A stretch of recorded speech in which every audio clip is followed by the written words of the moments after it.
folks, I'm the grouchy old patriot, and for those of you who've been to the channel before, welcome back. Those of you that are new, welcome. Apologize if the sound quality is a little iffy. I'm currently in Lake Havasu City, Arizona. It is 104 degrees outside, and I'm not turning my air conditioner off, so you just have to put up with it. Got the old Dale Earnhardt sunscreen in the window to cut down on the glare a little bit. Today we're going to be talking about first aid and first aid kits. This is National Preparedness Month.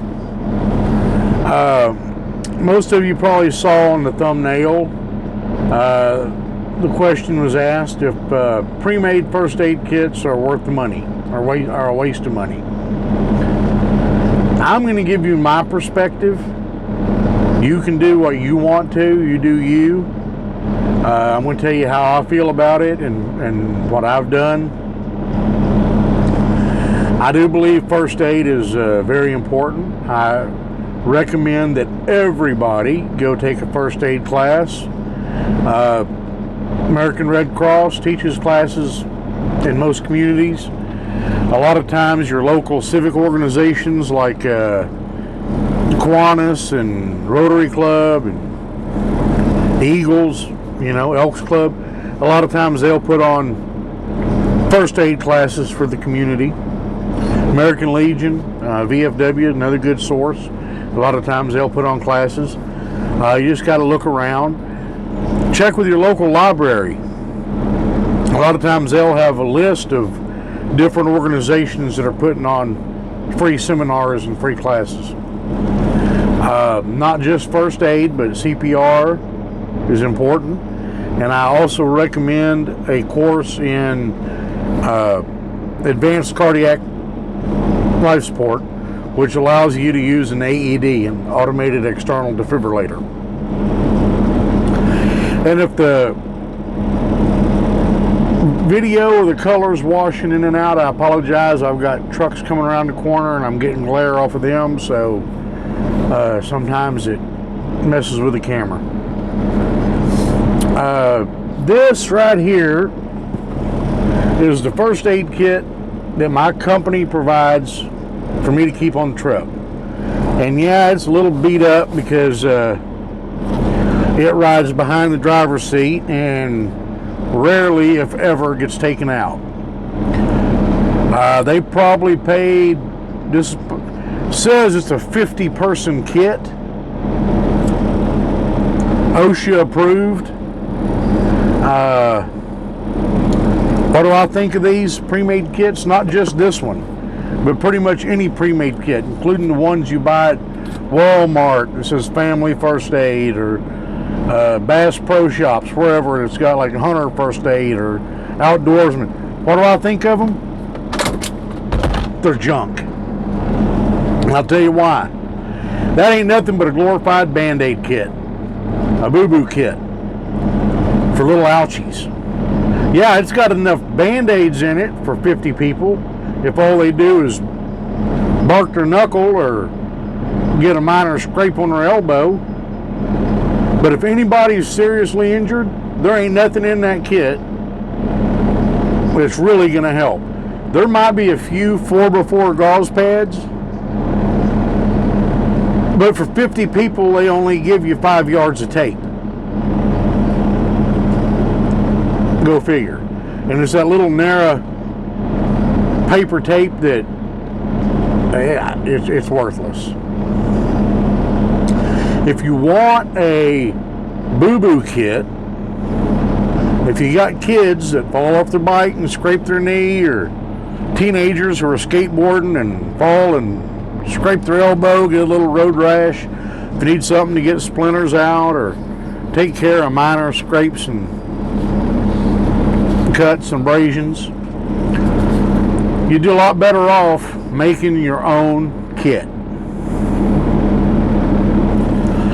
Go to Walmart, go to wherever, and get you a little $5 cheap tackle box plastic tackle box, buy you some name brand band-aids, get the box that's got all different assortment in it.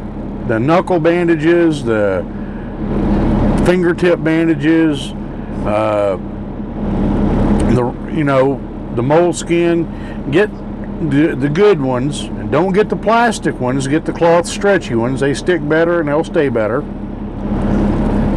And put them in your little tackle box with a little spray bottle of Bactine and a little tube of triple antibiotic ointment, some tweezers, some paramedic shears. What do I mean by paramedic shears? Let's see which one's the easy ones to get to.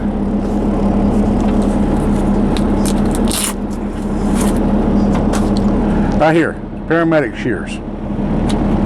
Okay, they've got a blunt tip on one side on the bottom that you can slide under bandages or under clothes.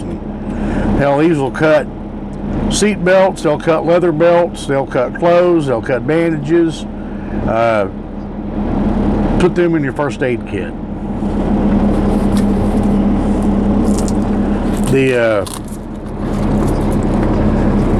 If you want to put some ibuprofen or Tylenol in there, that's fine, especially if it's going to be going with you camping or going on a little trip with you. It'd be nice to have a little ibuprofen, a little acetaminophen. You can get a little sting relief swabs. You can get a little burn gel. The water gel brand is the best. The water gel actually has a cooling effect when you use it, and it's got, I think, lidocaine or benzocaine or something in it, which is kind of a numbing agent. So for burns, it works wonderfully. And you can build your own little boo-boo kit that will do a lot more than what a store-bought first aid kit will do for about half the price. Throw an ace bandage in there if you want to. You can put some tape in there, a couple of 4x4 gauze pads or 3x3s. Because let's face it, most little home first aid kits that go under your bathroom sink or in the cabinet or whatever, they're not for trauma. They are a boo-boo kit, an ouchie kit. That's it. All right? And you can build one of them to your specifications and have in it what you want, the medicines that you use, the antibiotics that you use for your family. You can buy them a lot cheaper and put them together a lot cheaper than the pre-made kits. The pre-made kit, it may say 200 pieces in it. Oh, it's good for a whole family. It's got 200 pieces in it. Well, when you get to counting, 159 of them pieces are Band-Aids. And most of the Band-Aids in them pre-made kits are the little plastic knockoff brand Band-Aids that don't stick. They're not any good. When they're brand new, they may be good, but 6 months from now, when you've been carrying them around in the trunk of your car and they've got hot and cold, they ain't no good. You're better off getting name brand bandages and put your kit together yourself. Now, for things bigger than an ouchie, what do? Well, like I said, that kit that the boss gave me to carry in my truck don't ever get used, hardly. If I may pull it out and get a Band-Aid, I may pull it out and get one of them little packets of triple antibiotic ointment or one of them little alcohol cleaning wipes or whatever. But that's about all it's good for. I put together, if I roll up on an accident and I jump out thinking I can be of some help, that first aid kit is not going to do me any good if anybody is seriously hurt. So I put together my own kit that I carry in the truck. It actually hangs on my seat back organizer over on the passenger seat. So when I get out, all I've got to do is reach over and grab it and go. I bought the pack, this little nylon pack. I got it off of that jungle website, one named after the big jungle, Amazon. And it wasn't very expensive at all. It's got MOLLE on the back, so you can maybe put it on, attach it to a backpack or attach it to whatever you need to attach to. The MOLLE on it is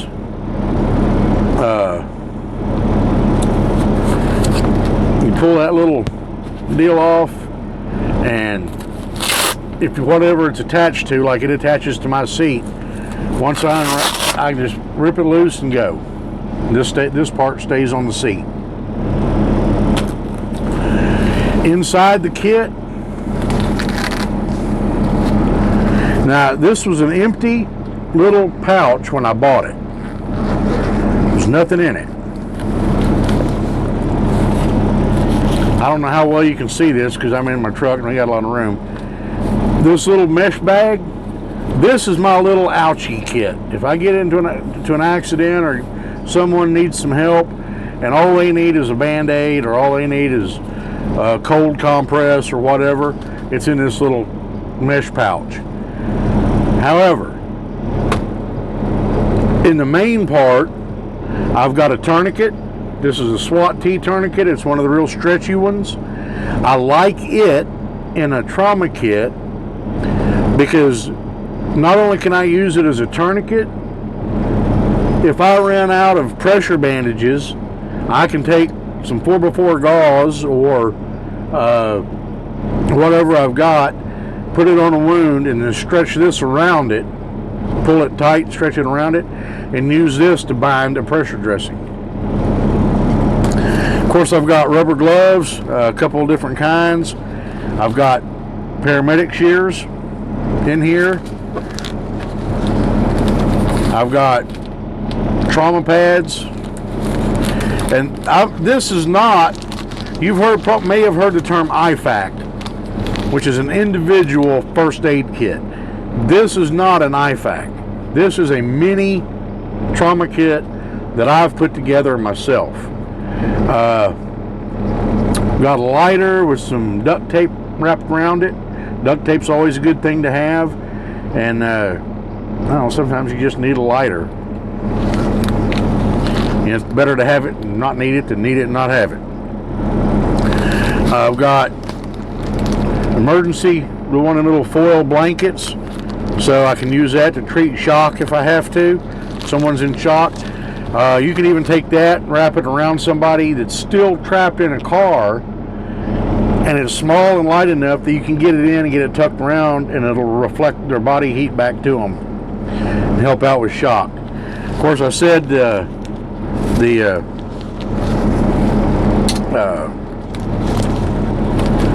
SWAT T tourniquet. I bought several of these. They're handy. They're fairly inexpensive. They stretch. Like I said, you can use them for a lot of things. Compressed gauze for wound packing. When you take a good advanced first aid class, they'll teach you that on an extremity, you use a tourniquet. On the thorax, you use a chest seal. And then in joints, like if something happened to somebody's neck or groin where you can't get a tourniquet or whatever, you pack it with gauze. I've also got roll gauze. I've got a triangle bandage that you can use as a sling or a tourniquet, another tourniquet. You can use it to bind a pressure dressing. I've got another Israeli bandage, which is a really good pressure dressing. In the back here, I've got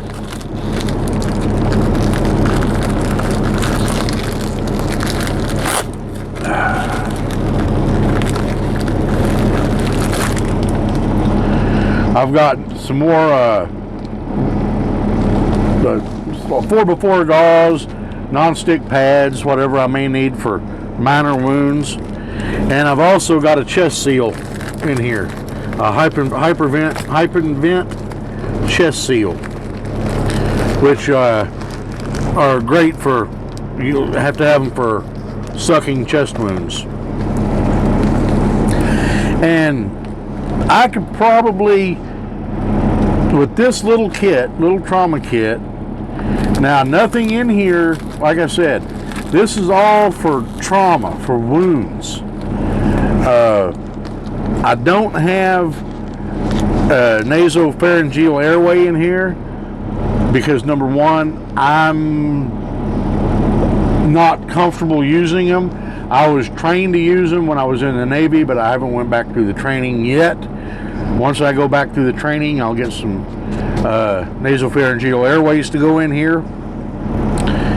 And I put this entire kit together for $35, $35. That's including the cost of the little case itself.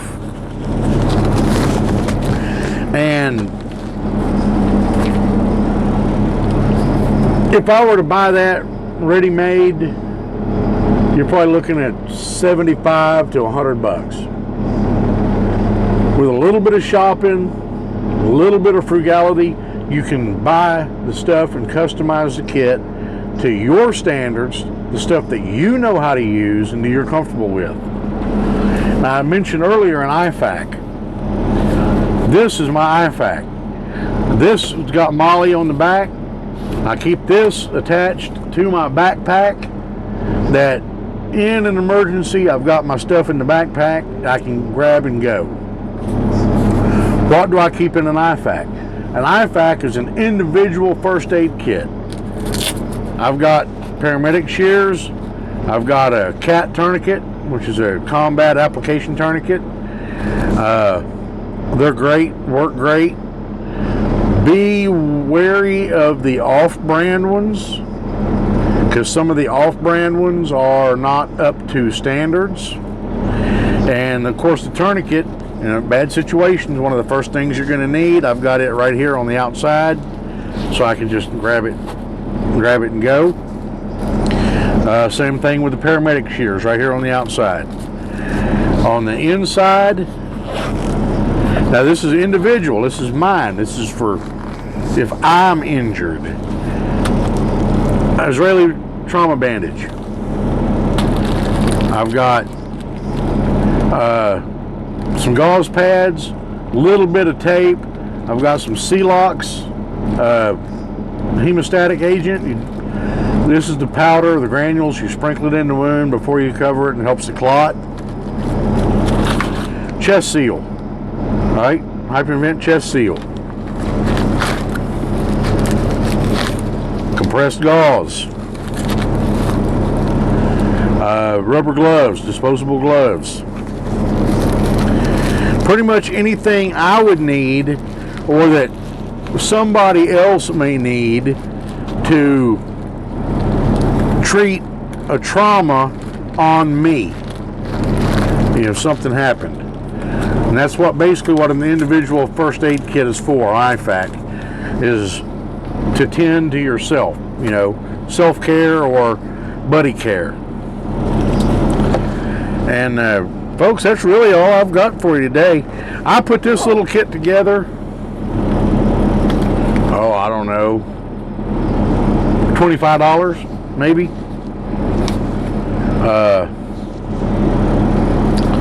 You can buy them. I mean, it's up to you. You can buy IFACs that are probably a little more comprehensive than this one, or you can buy them that are smaller, more compact. It's really up to you. It's what you want. And I'm going to leave it at that, I'm not trying to tell you what to do. I'm just telling you what I do. And, those are with me all the time here on the truck.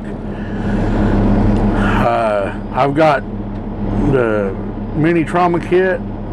I'll keep one of them in Mama's car. I keep one in my pickup.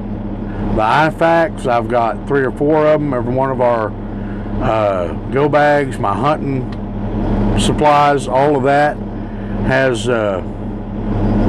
one of the ifaks on it. You never know. I'm not, you're out hunting, somebody might think they see a deer and shoot, and the bullet ends up hitting you. It'd be good to have that. And I'm going to go ahead and get off here because it's starting to get dark, and I can tell that the quality of the picture is kind of getting bad. But I'm going to try and get this uploaded if I've got decent Wi-Fi. Thank you for coming. Thank you for listening. Let me know below what you think, how you deal with family first aid and emergency trauma care. I'd really like to hear. I'm always willing to learn. Maybe you can teach me something that I haven't thought of. But this is National Preparedness Month. Oh, I'd also like to give a shout out to 2 very special young ladies. My nieces, Sydney and Maddie Mae. One of them is my deer hunting buddy, and the other one's our favorite little buckethead. Great young ladies. Both of them are in FFA selling blue and gold sausage this year. So if you know them, buy some blue and gold. The Grouch did. So can you. Nothing better than some good blue and gold sausage in the morning. But hope to see you back. Stay safe out there. I'm going to go ahead and sign off. And as always, may liberty's torch light your path, and Godspeed in everything you do.